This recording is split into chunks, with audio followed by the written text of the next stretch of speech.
Bonjour à toutes et à tous et bienvenue dans Cultive ton potentiel, le podcast qui vulgarise les concepts de croissance individuelle et collective selon une approche apprenante. Je m'appelle Lamia Harbo, business et life coach certifiée, et aujourd'hui dans ce 28e épisode, je voulais te donner envie d'oser voir les choses en grand. J'ai appelé l'épisode « Oser voir grand », mais j'aurais pu le nommer de différentes sortes. Oser rêver grand, oser aller plus loin, ou tout simplement oser. Lorsque j'accompagne mes clientes à être dans l'action et réaliser leurs objectifs, ce que je remarque le plus souvent, c'est qu'on n'ose pas vraiment aller au-delà du possible et du réalisme. Même si j'utilise plusieurs techniques d'animation, telles que la feuille blanche, les lunettes roses ou la téléportation vers une île paradisiaque, chaque fois, on est confronté vite aux pensées très réalistes de notre cerveau. Je me rappelle une fois qu'un directeur général m'avait dit « Bon, voyons, Lamia, on ne vit pas dans une utopie. » Moi je dis pourquoi pas. Où est le mal de vouloir rêver, de s'autoriser de voir les choses en grand, avec un grand G? Quand on cherche dans le dictionnaire la définition du verbe oser, on va trouver entreprendre avec assurance, avoir de l'audace et le courage de. Oser signifie donc repousser les limites de notre zone de confort. En fait, c'est vivre une vie dans laquelle on se propose de créer des choses qui n'existent pas encore, d'où le verbe entreprendre. Mais c'est aussi vivre une vie pleine, riche, dans laquelle on fait preuve d'audace, c'est-à-dire dans laquelle on ne se retient pas en fait. On ne se retient pas par le monde qui nous a été défini par les autres, par la société ou par notre entourage. L'audace, ça consiste aussi à imaginer pour soi ce que personne d'autre n'imaginera à notre place. C'est poursuivre un chemin, en fait, qu'on pensait tout tracer, mais à l'inverse, qu'on trace avec notre propre perspective. L'assurance, c'est tout notre discours interne. C'est ce que j'appelle la inner voice, la voix interne, celle qui te permet de t'appuyer sur tes propres ressources en abordant les situations et les éventuels obstacles avec une sorte de certitude intérieure que tu arriveras toujours à t'en sortir et à te débrouiller pour arriver à tes fins. C'est ce que j'appelle l'assurance. Finalement, ta capacité à oser, c'est quoi? C'est un créateur d'élan. C'est ça qui te permet en toute situation de faire preuve d'audace et d'assurance et qui te met en situation d'apprentissage et de croissance en dépassant constamment tes limites. En fait, c'est ce que je te souhaite pour cette année. Une année où tu vas oser faire des choses. Et aujourd'hui, je vais partager avec toi 3 clés qui te permettront de développer donc cette capacité à oser. Et juste avant la fin de l'épisode, j'ai le plaisir de te partager un cas bien pratique, donc d'une participante du programme Créateur d'élan 30 jours. Donc Marie a accepté que je diffuse son coaching. Profites-en quand même pour rester jusqu'à la fin, ok? Aussi, si tu veux aller plus loin, que t'aimerais te trouver du temps pour toi, pour travailler mieux, équilibrer ta vie, et enfin te trouver de l'espace pour justement oser, je te propose une masterclass le 3 février prochain. Note-le sur ton agenda, c'est le 3 février prochain à midi, heure de Québec, donc 18h heure française, sachant que le replay bien sûr existe.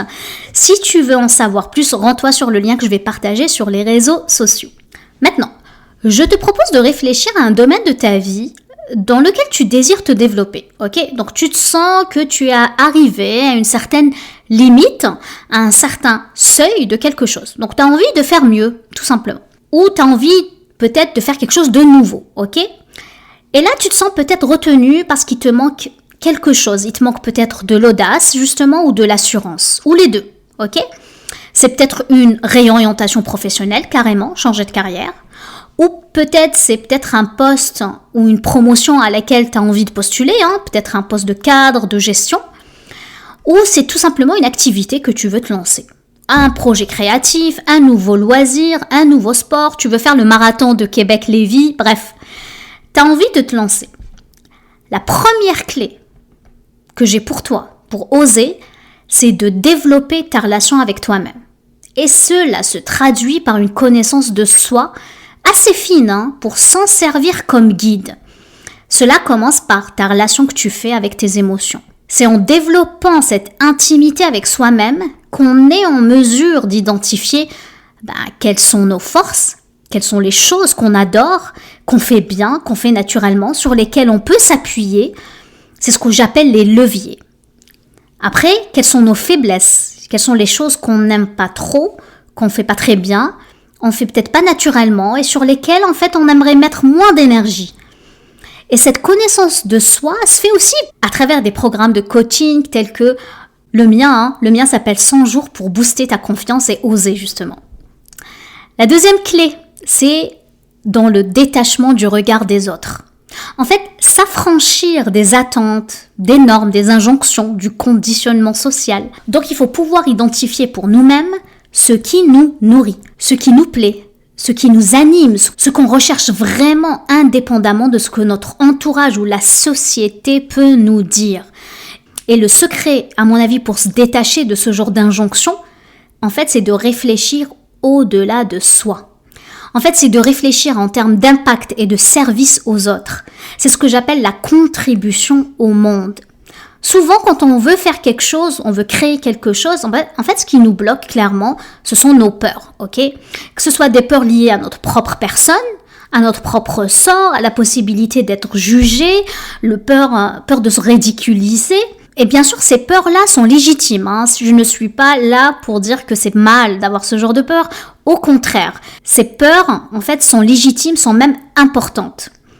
Et ce qui permet le plus efficacement de dépasser ces peurs-là, justement, en fait, c'est de réorienter notre focus. Donc, c'est se mettre le focus ailleurs. C'est décentrer sa réflexion et de se mettre dans un état d'esprit de service. Donc, créer pour les autres et pour le monde, tout simplement en osant.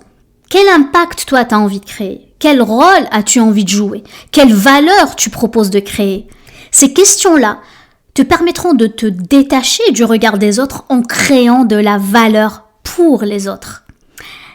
Troisième clé, c'est accepter de marcher dans le brouillard. Et oui, contrairement à ce qu'on croit, on n'a pas besoin de connaître d'avance tout le chemin, tout le comment. Les personnes qui me suivent sur les réseaux sociaux ont vu que j'ai partagé quelques photos de mon séjour dans Charlevoix. Alors Charlevoix, pour ceux qui sont à l'étranger, c'est une région, très belle région au Québec. C'était la période des fêtes et il y avait un gros brouillard. Il était vraiment intense. Et je n'ai pas pu m'empêcher de faire le parallèle avec ce que je suis en train de dire, avec surtout cette troisième clé, c'est qu'on n'a pas besoin en fait de connaître la route pour avancer. On n'a pas besoin de connaître toutes les étapes, numérotées, de la première à la dernière. Ce qu'on a besoin, c'est juste avoir la vision de là où on veut aller. Comme moi, j'avais une idée où est-ce que je voulais aller. Clairement, c'était un hôtel à 250 km de chez moi. Donc, j'avais une idée, en fait, générale de la trajectoire pour y arriver. Parce que je connaissais pas, en fait, l'hôtel. Et ensuite, ce que j'avais besoin, c'est de me concentrer, donc porter mon attention sur le premier pas. C'est ce que je te propose. Donc, c'est d'avoir une idée générale de la trajectoire. Et ensuite, ce que tu as besoin, c'est de te concentrer. Donc, concentrer ton attention sur le premier pas, sur la première marche, en sachant qu'une fois que tu seras sur cette marche-là, qu'est-ce qui va se passer? C'est que tu auras beaucoup plus de clairvoyance, de clarté sur la suivante, puis la suivante, sur la troisième, la quatrième, jusqu'à révéler tout le chemin. Donc voilà les 3 clés pour oser voir grand.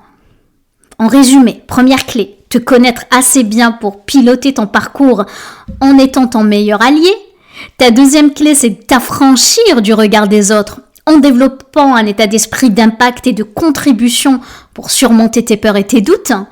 Troisième clé, c'est de construire le chemin au fur et à mesure en prenant à chaque fois des risques mesurés. Tout ça repose sur des compétences qui s'apprennent, que ce soit des compétences émotionnelles, des compétences stratégiques qui sont liées bien sûr à tout l'accompagnement que je pourrais bien sûr te faire. Donc n'hésite pas à prendre rendez-vous avec moi si tu veux en savoir plus. Maintenant, j'ai envie de te partager donc l'appel de Marie. Bien sûr, Marie, c'est un nom fictif, tu l'aurais deviné. Marie a participé à mon programme avec enthousiasme. Je te mets pas le contexte, je te mets juste un insert d'une discussion que j'ai eue avec elle. Je te laisse écouter et je te dis à tout à l'heure. Ouais. Alors, moi, j'avais juste envie de me faire coacher sur mes pensées par rapport j'ai fait la bonne élève, je crois. Je suis contente parce que je vais à fond dans le truc, donc voilà. Mais j'ai déjà, en fixant mon attention, en fixant mes objectifs, j'ai tout le temps le truc genre qui vient, ma pensée qui vient, ouais, c'est pas assez, bien, c'est pas grande chose que t'as. Enfin voilà, et j'ai tout le temps est-ce que ça vaut vraiment la peine enfin voilà, moi si c'est pas grand, pour moi, j'ai tout le temps cette pensée genre, mais c'est futile ce que tu veux, bien, voilà. Donc j'aimerais bien virer cette pensée puis me mettre à l'action parce que je sais que c'est ce qui me bloque tout le temps, hein. Et voilà. Enfin, Ok. avant de me mettre à l'action, parce que vu que je suis déjà dans cette pensée, je me dis, bah, je pense que je vais faire un plan d'action et tout, mais ça va me limiter, je pense. Et j'avais envie de balayer ça. Ok. Qu'est-ce que tu entends par gros quand tu dis des gros projets Bon, qu'est-ce que... il faut dire que j'ai choisi plutôt des choses par rapport à mon quotidien, ma vie privée, parce que le travail, ça se passe bien. Enfin voilà, j'avais envie de nourrir un peu ce côté quotidien. Et bah, par rapport ah ouais, ce que j'entends par gros, ça serait, je sais pas, en fait, je sais pas. Mais ce que j'entends par petit, je sais ce que c'est par contre. C'est, bah, j'avais mis par exemple coudre, enfin, commencer la couture, faire un vêtement. Et j'ai tout de suite le truc qui vient, genre, ouais, bon, ça sert à quoi? Ouais, il y a aussi plutôt, ça sert à quoi, peut-être, ouais. Ouais. Ok, donc le gros, tu n'arrives pas à avoir de la clarté dessus, mais quelque chose qui est petit, dans ton interprétation, tu le rends très petit, comme commencer la couture, ça va pas te servir Ouais, à quelque chose. Ok, voilà. ok, d'accord. Puis, est-ce que dans ta lettre, si je me rappelle pas de bien ton vision board, tu as fait mention de ça? Il y avait la guitare, Oui, il y et avait... justement, Ok, et même en regardant ça, je suis là, genre, ouais, ça fait un peu ok, enfantin. Ouais, c'est aussi ça, ça fait un peu enfantin, je trouve. ok, d'accord. Et dis-moi, est-ce que tu connais tes valeurs? Est-ce que tu as fait les exercices sur les Oui, valeurs? j'ai fait plusieurs fois, et puis, oui, j'ai liberté, tout ce qui est ouais, liberté, connexion, puis épanouissement. Liberté, connexion. Puis épanouissement. Et c'est normal du coup que tu te sens pas épanoui avec des choses tout petites. Oui, bah peut-être, mais je peux pas changer. Oui, c'est vrai. Pourquoi Mais en pas? même temps, je- en tout cas, mes valeurs, je peux pas les changer. Non, non, non. Tu utilises tes valeurs. Les valeurs, ce sont des boussoles de ton comportement. Oui. En fait, c'est Mhm. eux qui vont te guider vers une vie qui t'inspire, qui t'épanouit. Donc, si toi, ton raisonnement, ta tête très, voilà, cartésienne te demande de faire des choses et tu te sens pas épanoui, ça te donne pas assez de challenge ou te donne pas assez d'épanouissement, ben c'est normal que les détecteurs de ça se mettent en place. C'est-à-dire ton épanouissement, c'est ta valeur d'épanouissement qui va te dire, ah ben c'est pas si ambitieux que ça. Ouais. Donc ça veut dire que pour être bien, il faudrait que je trouve quelque chose de. Mais j'ai l'impression, enfin, je suis déjà en train de me dire, mais si je fais trop gros, je ferai jamais. Il y a aussi après, c'est Ça, ça c'est, qui vient. ça, c'est autre chose. C'est comme je l'avais dit, je pense, dans une des vidéos, la capacité de rêver, donc Mhm. de voir les choses gros, faut pas que ça vous empêche de vous mettre en action. Il y a une expression au Québec qui dit, ben, faut manger l'éléphant un morceau à la fois. Oui, ouais, c'est vrai, c'est vrai. Ou escalader la montagne. Si un jour je veux escalader une montagne, je vais pas me dire, OK, que je vais commencer tout de suite avec l'Himalaya. Le concept de l'escalade de la montagne, ça nous prend de faire des paliers et de faire des va-et-vient avec le palier, parce qu'il y a ce qu'on appelle les camps. Donc, on arrive au premier camp, on descend au zéro, après le un, on monte au Oui, deuxième, après on est obligé de redescendre. Je ne sais pas si vous avez déjà escaladé une montagne, mais c'est ça. Ça ouais. vous oblige à redescendre. C'est contre nature. OK? Donc, c'est Mhm. comme si, mais rien n'empêche l'escaladeur de vouloir monter la montagne. Ouais, d'accord. Donc je pourrais avoir une visée plus loin, mais en me gardant les petites étapes. Exact. Ouais. Exact, parce que Ok. sinon, ta valeur, c'est l'épanouissement. Mhm. Donc, tu veux Oui, t'épanouir. Tu peux pas me dire, OK, ben, je vais faire un habit ou coudre un habit. oui, c'est vrai. C'est normal que ça génère pas des émotions. Ouais, ouais, d'accord. Donc il faut pas que j'ai peur de viser plus loin, et puis après je ferai le travail de découpage. Exact. Ok, Exact. ok, ouais, ça me parle déjà bien. Parce que surtout si tu as une valeur de liberté, ça veut dire que peut-être via cette activité, un jour, tu veux avoir une liberté financière. Mhm. Tu veux Oui. peut-être, je sais pas, créer une business avec ça. Pourquoi pas?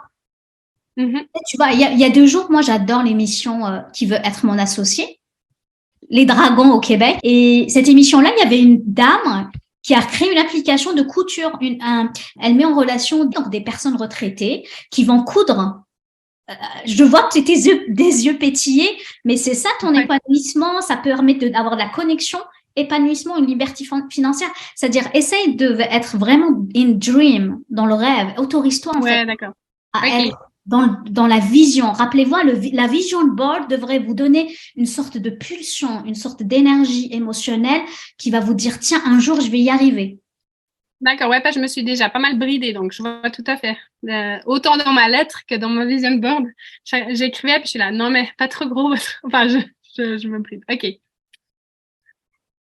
Et puis pour réussir ça, je pourrais un peu faire un brainstorming un peu de tout ce qui vient, ou bien il faut que je creuse chaque mini rêve, enfin chaque projet, il faut que je creuse jusqu'où où j'aurais envie d'aller.